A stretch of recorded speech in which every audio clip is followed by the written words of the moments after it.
ذکر حق کے نور سے روشن ہے اس کی صبح و شام، اس کے ہر گوشے میں گونجے حق تعالیٰ کا کلام، یہ ادارہ مجلس تعلیم القرآن جس کا نام۔ السلام علیکم ورحمۃ اللہ وبرکاتہ۔ وعلیکم السلام ورحمۃ اللہ وبرکاتہ۔ آج ہمارا سبق شروع ہو رہا ہے سورہ ہود کی آیت نمبر 60 سے، آیت نمبر 60۔ اعوذ باللہ من الشیطان الرجیم، بسم اللہ الرحمن الرحیم۔ وَأُتْبِعُوا فِي هَٰذِهِ الدُّنْيَا لَعْنَةً وَيَوْمَ الْقِيَامَةِ أَلَا إِنَّ عَادًا كَفَرُوا رَبَّهُمْ أَلَا بُعْدًا لِعَادٍ قَوْمِ هُودٍ۔ وَأُتْبِعُوا، الف کے پیش کے ساتھ مجہول، اور لگا دی گئی فی ہذہ دنیا لعنت و یوم القیامہ۔ اب یہ لعنت جو ہے یہ دنیا کی زندگی میں بھی اور قیامت میں بھی، اس لیے ہم اس کو ایسا استعمال کریں کہ لکھائی پڑے گا دونوں میں ہو رہا ہے وہ استعمال، اور لگا دی گئی اس دنیا میں بھی اور قیامت کے دن بھی ان کے پیچھے لعنت۔ الا، یاد رکھو، خبردار، ان عادن کفروا ربہم، عاد نے اپنے رب کا انکار کیا۔ الا، خبردار، بعدا لعاد قوم ہود، کیونکہ یہ لفظ بعد اس کے پہلے بھی ہم نے بتایا تھا، یہ اصل میں دور کیے جانے کے معنی میں استعمال ہوتا ہے، اور یہاں پر اس کے معنی رحمت سے دور کر دینا، رحمت سے دور کر دینا یعنی لعنت۔ رحمت اور لعنت یہ ایک دوسرے کے اپوزٹ تک بھی استعمال ہوتے ہیں۔ تو الا بعدا لعاد قوم ہود، خبردار ہو جاؤ، لعنت ہے قوم عاد پر جو حضرت ہود علیہ السلام کی قوم تھی۔ ذرا بہت ہوش میں رہ کے ترجمہ اس کا کریں، الا بعدا لعاد، خبردار، لعنت قوم عاد پر، قوم ہود جو قوم تھی حضرت ہود علیہ السلام کی، یا یوں بھی ترجمہ کر سکتے ہیں کہ خبردار ہو جاؤ حضرت ہود علیہ السلام کی قوم عاد پر لعنت، یہ بھی ترجمہ کر سکتے ہیں۔ رواں ترجمہ دیکھیے، اور لگا دی گئی ان کے پیچھے دنیا میں بھی اور قیامت میں بھی لعنت، اور قیامت کے دن میں بھی لعنت۔ یاد رکھو، بے شک عاد نے کفر کیا اپنے رب کا، اور خبردار ہو جاؤ کہ قوم عاد، کہ حضرت ہود علیہ السلام کی قوم عاد پر لعنت ہے۔ وَأُتْبِعُوا، آپ دیکھو الف کے پیش کے ساتھ وَأُتْبِعُوا، تبع کا مطلب ہوتا ہے پیچھا کرنا، پیچھے ہونا۔ اتباع بولتے ہیں نا، اتباع تو تبع سے بنا ہے، ہاں۔ وَأُتْبِعُوا، اور ان کے پیچھے لگا دی گئی، ان کے پیچھے، کس کے پیچھے؟ قوم عاد کے پیچھے۔ وَأُتْبِعُوا فِي هَٰذِهِ الدُّنْيَا لَعْنَةً وَيَوْمَ الْقِيَامَةِ، اور ان کے پیچھے اس دنیا کی زندگی میں بھی اور قیامت میں بھی لگا دی گئی لعنت۔ اور یاد رکھو کہ بے شک قوم عاد نے کفر کیا اپنے رب کا، اور یاد رکھو کہ قوم عاد جو حضرت ہود کی قوم تھی اس پر لعنت ہے۔ تو اتبعوا، ان کے پیچھے لگا دی گئی، یعنی اس قوم کے پیچھے، ان کے لیے دنیا میں بھی لعنت کا فیصلہ، اور جس کے اوپر دنیا میں لعنت آخرت میں کیا، آخرت میں بھی لعنت کا فیصلہ۔ اگلی آیت، یہاں پر قوم ہود کا واقعہ جو ہے یہاں پورا ہوا۔ اب اس کے بعد ایک نئی قوم کا واقعہ شروع ہو رہا ہے، وہ قوم سمود ہے۔ وَإِلَىٰ ثَمُودَ أَخَاهُمْ صَالِحًا قَالَ يَا قَوْمِ اعْبُدُوا اللَّهَ مَا لَكُم مِّنْ إِلَٰهٍ غَيْرُهُ هُوَ أَنشَأَكُم مِّنَ الْأَرْضِ وَاسْتَعْمَرَكُمْ فِيهَا فَاسْتَغْفِرُوهُ ثُمَّ تُوبُوا إِلَيْهِ إِنَّ رَبِّي قَرِيبٌ مُّجِيبٌ۔ وَإِلَىٰ ثَمُودَ أَخَاهُمْ صَالِحًا، اور قوم سمود کی طرف ہم نے انہی کے بھائی صالح علیہ السلام کو بھیجا۔ اس کی تشریح میں پہلے بھی کر چکا ہوں اور یاد دلاؤں گا۔ اور قوم سمود کی طرف ہم نے ان کے بھائی حضرت صالح علیہ السلام کو بھیجا۔ انہوں نے فرمایا، میری قوم، عبادت کرو اللہ کی، نہیں تمہارے لیے کوئی معبود سوائے اس کے۔ ہوا انشأکم، یہ لفظ اس کے پہلے آ گیا، انشا، اس نے پیدا کیا تمہیں زمین سے، واستعمرکم، اور اس نے بسایا تمہیں فیہا اس میں، اور یا اس نے آباد کیا تمہیں اس میں، فاستغفروہ پھر استغفار کرو اس سے،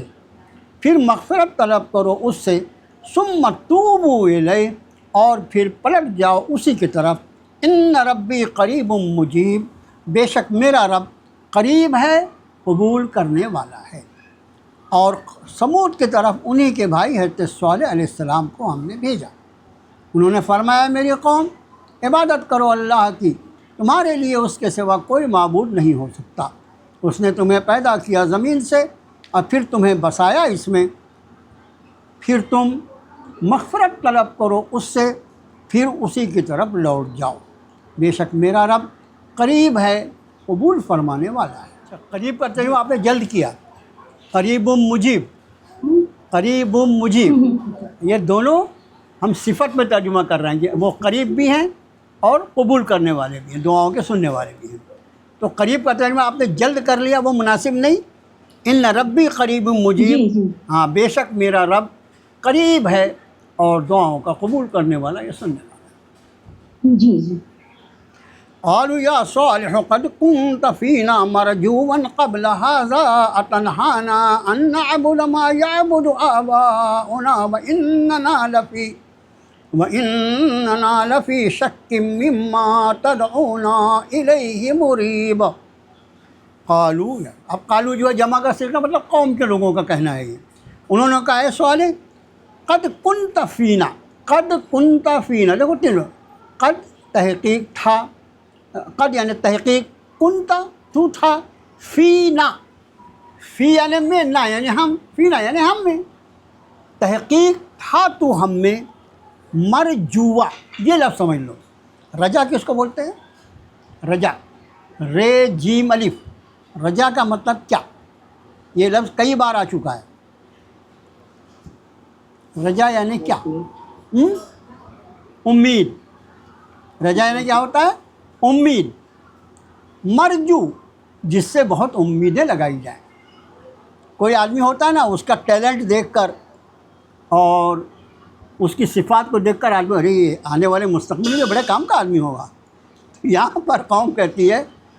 انہوں نے کہا اے صالح تحقیق تم تھے ہمارے درمیان بہت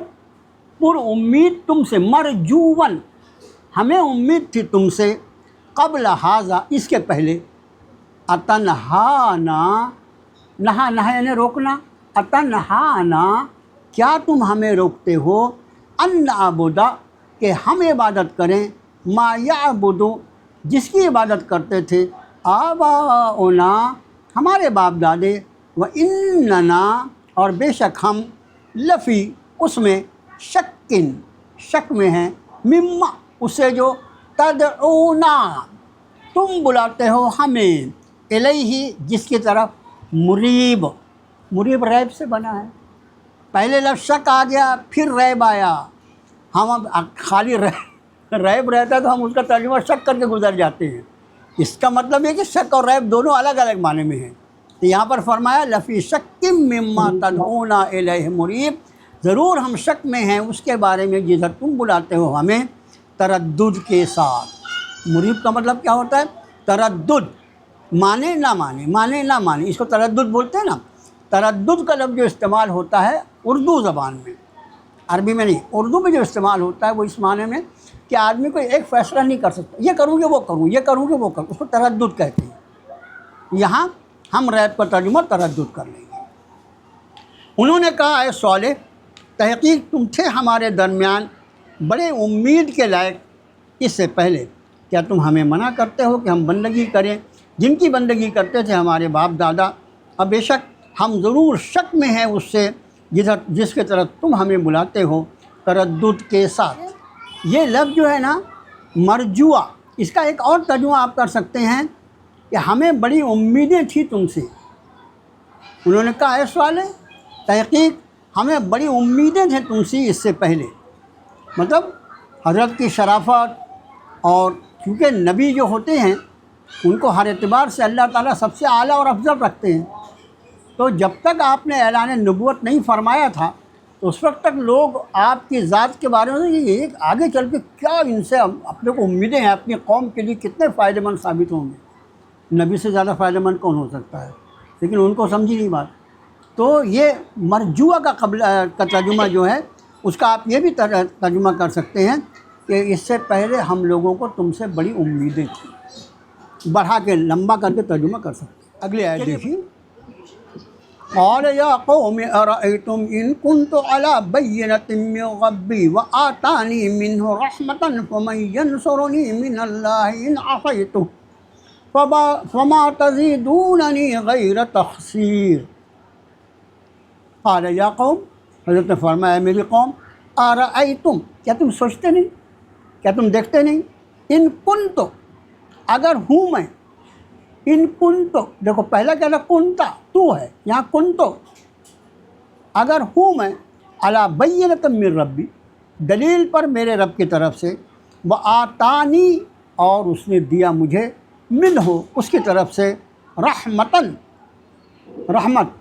من ینصرنی، من ینصرنی، پھر کون مدد کرے گا میری، من اللہ، اللہ کے مقابلے میں، ان عصیتہ،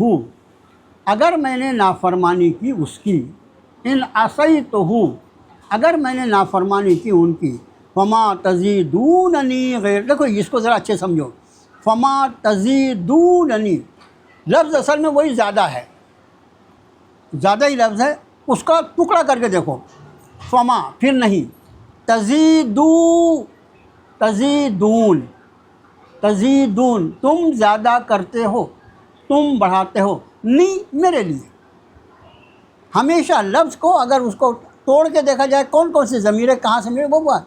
تزیدوننی، تم بڑھاتے ہو میرے لیے، غیر تخسیر، تخسیر جو ہے وہ نقصان ہے، تخسیر وہ خسران کا جو ہے وہ نقصان، غیر تخسیر سوائے نقصان کی، غیر تخسیر سوائے نقصان کے، یہ عربی کا قاعدہ ہے، عربی کا انداز بیان ہے، بالکل شاہانہ انداز، سمجھے۔ اب دیکھو اس کا ترجمہ آیت شریفہ کو، حضرت نے فرمایا میری قوم ذرا سوچو تو صحیح کہ اگر ہوں میں دلیل پر میرے رب کی طرف سے، اور اس نے دیا مجھے اپنی طرف سے رحمت، کہ کون مدد کرے گا میری اللہ کے مقابلے میں اگر میں نافرمانی کروں اس کی، پھر تم نہیں بڑھا رہے ہو میرے لیے مگر نقصان، تم نہیں بڑھا رہے ہو میرے لیے مگر نقصان، یہ لفظی ترجمہ، یا تم میرے لیے نقصان، تم میرے لیے صرف نقصان ہی بڑھا رہے ہو،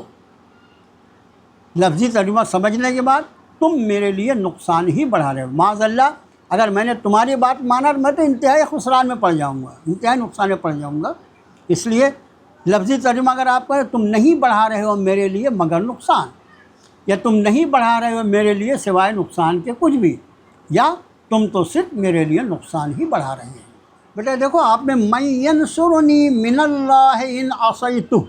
آپ نے وہاں ترجمہ کیا کون میری مدد کرے گا اللہ کے سوا، اللہ کے سوا جو ہے اس کے لیے من دون اللہ استعمال ہوتا ہے، من دون یعنی سوا، یہاں پر من اللہ، کون پھر کون بچائے گا مجھے یا کون مدد کرے گا میری، من اللہ، اللہ کے مقابلے میں یا اللہ سے، اگر بچائے گا ترجمہ کر لیں پھر کون بچائے گا مجھے اللہ سے، یا دوسرا ترجمہ پھر کون مدد کرے گا میری اللہ کے مقابلے میں، اللہ کے سوا نہیں ہے، اللہ کے سوا کے لیے من دون کا لفظ استعمال ہوتا ہے، ٹھیک ہے، یعنی باقی ترجمہ بہت اچھا تھا۔ وَيَا قَوْمِ هَٰذِهِ نَاقَةُ اللَّهِ لَكُمْ آيَةً فَذَرُوهَا تَأْكُلْ فِي أَرْضِ اللَّهِ وَلَا تَمَسُّوهَا بِسُوءٍ فَيَأْخُذَكُمْ عَذَابٌ قَرِيبٌ، اور اے میری قوم، هَٰذِهِ نَاقَةُ اللَّهِ، یہ ہے اللہ کی اونٹنی، اے میری قوم یہ ہے اللہ کی اونٹنی، لکم تمہارے لیے آیتاً ایک نشانی، فَذَرُوهَا پھر چھوڑ دو اسے، تأکل وہ کھائے، فی ارض اللہ اللہ کی زمین میں، ولا تمسوها اور نہ تم چھونا اسے، نہ تم ہاتھ لگانا اسے، بسوء، دیکھو مس میم سین سین مس یعنی چھونا، ہاتھ لگانا، اور دوسرا لفظ ہے بسوء، سو یعنی برا،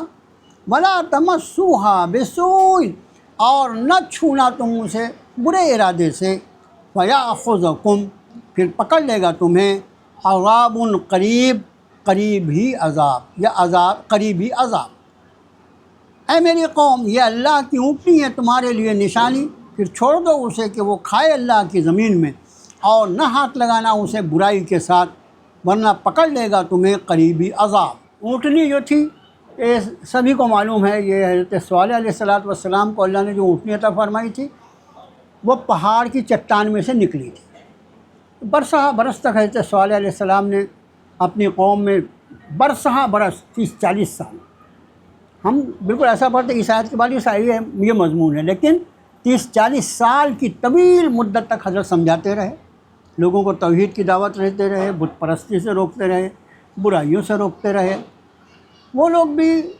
انہوں نے مشورہ کیا کہ اتنے دن سے یہ حضرت اپنے کو جوانی سے بوڑھے ہو گئے تو اپنے پیچھے پڑے ہوئے ہیں، ایسے ہی کوئی تدبیر کی جائے کہ یہ اپنے کو چھوڑنا اپنے کو سمجھانا بند کر دیں۔ کہاں ایسا کرو، یہ کہتے ہیں میں اللہ کا نبی ہوں، تو ان سے کوئی ایسی چیز طلب کی جائے کہ جس کو یہ دے نہ سکیں، پھر ہم کو بولنے کو جائے گا کہ بھئی آپ کیسے نبی ہیں، آپ نے تو ہم نے تو یہ معجزہ مانگا آپ نے تو دیا نہیں۔ انہوں نے آپس میں مشورہ کیا، انہوں نے کہا ایسا کرو، ان سے بولتے ہیں کہ آپ اللہ کے نبی ہو تو یہ جو اونٹنی، یہ پہاڑی جو ہے، اس کی پہاڑ کی چٹان میں سے ایک اونٹنی نکالو۔ اب انہوں نے درخواست کی کہ حضرت اگر ایسا ہو سکتا ہے کہ اس پہاڑ کی چٹان میں سے اونٹنی نکلے، اب ظاہر ہے پہاڑ میں چٹان میں سے اونٹنی نکلتی ہے، یہ ناممکنات میں سے ہے،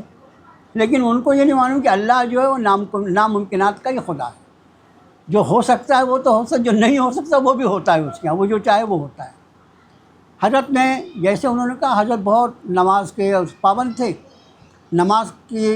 جہاں تک عبادت کا تعلق قریب ہر امت میں نماز رہی ہے۔ حضرت سے 2 رکعت نماز پڑھی اور اللہ سے دعا کی، پروردگار آپ تو ہر چیز پہ قدرت رکھتے ہیں، قوم نے یہ مانگا ہے، مجھے بڑی امید ہے، اللہ تو سب جانتے تھے کیا ہونے والا ہے، لیکن نبی ہوتے ہیں، مجھے بڑی امید ہے کہ اگر آپ اس چٹان میں سے ایک اونٹنی نکال دیں جو آپ کے لیے کچھ مشکل نہیں ہے، یہ لوگ ایمان لائیں گے، میری بھی محنت وصول ہو جائے گی۔ حضرت نے دعا کی اور بس ویسے ہی گڑگڑاہٹ کے ساتھ چٹان پھٹی اور اس میں سے ایک بہت بڑی اونٹنی نکلی۔ اونٹنی جو ان کی اونٹنیاں تھیں وہ تو تھی لیکن یہ ان کے مقابلے میں بہت بڑی اونٹنی، تو ناقۃ اللہ کی اونٹنی، سب اونٹنی اللہ کی رہتی ہے، سب اونٹنی اللہ کی، کوئی اونٹنی جو ہے وہ کسی اور کی تھوڑی رہتی ہے، لیکن یہاں خاص ناقۃ اللہ کا، اللہ کی اونٹنی، یعنی اللہ نے بطور خاص اس کو پیدا فرمایا۔ دنیا بھر کی اونٹنیاں جو ہیں وہ اپنی والدہ سے، ان کو اللہ تعالیٰ ان کی والدہ سے پیدا فرماتے ہیں، اور اس اونٹنی کو اللہ نے چٹان میں سے پیدا فرمایا۔ اب وہ اونٹنی بہت لمبی چوڑی اور دیکھ کے ڈر لگے اس کو، وہ ہیبت ناک تھی، جدھر وہ جاتی تو ان کے باقی جانور جو تھے بھاگ جاتے اس کو دیکھ کے ڈر کے مارے۔ اور وہ چونکہ معجزاتی اونٹنی تھی، جب وہ پانی پینے کی جو جگہ تھی، جو کنواں تھا، وہاں جا کے جو وہ منہ لگاتی تو پورا کا پورا کنواں ایک ہوں کر کے سڑک جاتی۔ اب وہ جب پورا پانی پی گئے تو ان کے جانور کہاں پئیں گے، ان کے جانور بچے دیکھتے رہتے، قریب ہی نہیں آتے تھے ڈر کے مارے۔ مگر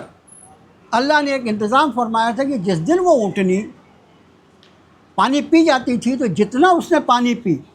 وہ پورا کا پورا دودھ بن کے اللہ تعالیٰ اس کے جسم سے نکال دیتے تھے، اور یہ سارے لوگ جو ہیں اپنے سارے برتن یہ وہ جو دودھ سے بھر لیتے تھے۔ یہ نہیں آتا تھی اللہ کی، پانی پی گئی اونٹنی نے لیکن اس کے بدلے اس نے تم کو دودھ دے دیا۔ مگر اب یہ روز روز کا جو تھا، حضرت صالح علیہ السلام نے اللہ کے حکم سے اس کی پانی پینے کی باری مقرر کر دی، لڑو جھگڑو مت،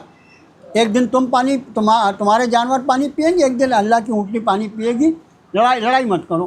مسئلے کا حل ہونا چاہیے نا۔ وہ مان گئے، لیکن وہ چونکہ فتنین لوگ جو رہتے ہیں، فتنہ پرور لوگ، بعض ایسے ہوتے ہیں فتنہ پیدا کرنے کو ان کو اچھا لگتا ہے، تو انہوں نے کہا کہ نہیں ایسا نہیں، ایسا کرو اس اونٹنی کو ہم مار ڈالتے ہیں